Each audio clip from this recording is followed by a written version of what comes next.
अस्सलाम वालेकुम व्यूअर्स, कहिड़ा हाल आहिनि दोस्तों। उम्मीद था करियूं तव्हां सभु किरे सहंदो ख़ुशि हूंदो शाद आबाद हूंदो। जी हाँ दोस्तों, जेको बि असांजे चैनल ते नओं आहे उहो असांजे चैनल खे सब्सक्राइब करे ऐं जे अगरि तव्हांखे वीडियो असांजी पसंदि अचे असांजे वीडियो खे लाइक ऐं असांजे वीडियो खे शेयर ज़रूरु कंदा। दोस्तों तव्हांखे असांजे चैनल ते हर हिकु उहा वीडियो मिलंदी जंहिंजी मालूमात तव्हांखे तमामु बहितरीनु ऐं सुठे तरीक़े सां ॾींदासीं। तव्हांखे ख़बर हूंदी दुनिया में काफ़ी सारा अहिड़ा बहितरीनु ऐं अहम रिश्ता आहिनि जंहिं रिश्तनि खे निभाइण जे लाइ माण्हू हर उहा भरपूर कोशिशि कंदो आहे ऐं उन रिश्ते खे टोड़ण जे लाइ काफ़ी विच में दिक़तूं थींदियूं आहिनि जेके टोड़ण जे लाइ लॻंदा आहिनि ऐं उन्हनि खे असांखे ॾिसी करे असां पंहिंजा रिश्ता क़ाइमु दाइम रखंदा आहियूं। हीअ जेका मोबाइल स्क्रीन तस्वीर छो आहे, हीअ आहे हिकु वालिद साहिबु ऐं उनजो पुटु। तमामु बहितरीनु ऐं मज़बूत रिश्तो जेको दोस्त ऐं वालिद साहिब जो रिश्तो हूंदो आहे। उन खां पोइ आहे मदर्स ऐं उनजो पुटु यानी माउ ऐं पुट जो रिश्तो। तमामु सुठो ऐं ताक़तवर। माउ जहिड़ो त को रिश्तो ई कोन्हे दुनिया में।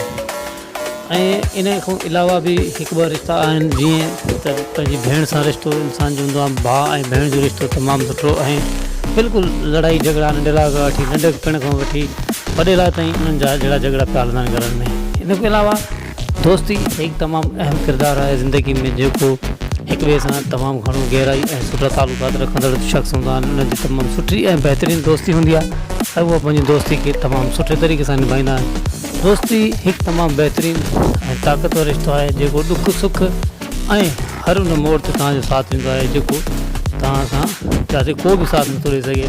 ॿाहिरि घर खां ॿाहिरि दोस्त किरदारु तमामु अहम हूंदो आहे।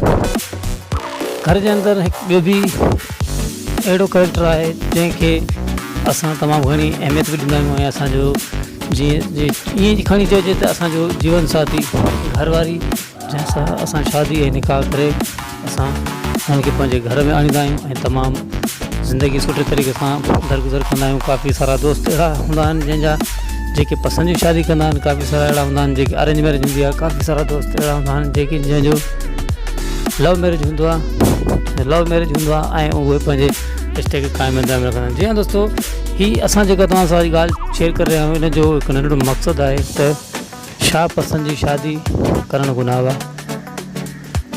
हीअ जेको वाक़ियो हाणे हींअर पेश आयो आहे असां तव्हांखे जंहिंजी तस्वीर तव्हांजी स्क्रीन ते शो करण वारा आहियूं। हाणे सखर जो हिकु वाक़ियो आहे जंहिं ते कंहिं दोस्त पसंदि जी शादी कई आहे ऐं उन सां जेका हालत थी आहे तव्हांजा इहा असां शेयर कंदो। तव्हां उहा ॾिसी करे असांखे पंहिंजी राय जो इज़हार ॾींदा। हिन वीडियो में लाज़मी कमेंट्स में जवाबु ॾींदा। जी हाँ दोस्तों, जीअं त हीअ उहा तस्वीर आहे जंहिं हिकु दोस्त असांजे जेको जंहिं पसंदि जे पढ़णो कयो ऐं उनखां पोइ पसंदि जे पढ़ण जो कहिड़ो अंजाम ऐं कहिड़ो नतीजो निकितो उहो ई तव्हांजे साम्हूं आहे। छा मुहबत हासिलु करणु या कंहिंखे पसंदि करणु को गुनाह आहे या उनजी एतिरी सज़ा हुजणु खपे जंहिं जेका सज़ा हिन असांजे नौजवान खे मिली आहे। सिंध जो नौजवान आहे, सखर जो रहवासी आहे। हिन सां तमामु घणी नाइंसाफ़ी ऐं नाजाइज़ी थी आहे। असांजी गवर्नमेंट ऑफ पाकिस्तान ऐं गवर्नमेंट ऑफ सिंध खां इहा ई अपील हूंदी त महिरबानी करे असांजा अहिड़ा जेके दोस्त जंहिं सां नाजाइज़ी थी आहिनि उन्हनि खे इंसाफ़ ॾियो ऐं वधि खां वधि असांजी वीडियो खे शेयर कयो त जीअं ई मालूमात उन्हनि दोस्तनि ते पहुचे जंहिंखे हिन शइ जी ॼाण आहे। हीअ तमामु ॾुखियो ऐं बुरो थियो आहे जेको असां थियणु ॾींदासीं। ठीकु आहे दोस्तों, नंढी ॻाल्हि हुई जेका तव्हां सां शेयर करणु हुई। अगरि तव्हांखे असांजी वीडियो पसंदि अचे असांजे चैनल खे सब्सक्राइब ऐं वीडियो खे लाइक ज़रूरु त जीअं असां जेका बि नेक्स्ट वीडियो ठाहियूं उहा असांजी वीडियो तव्हां वटि पहुची सघे।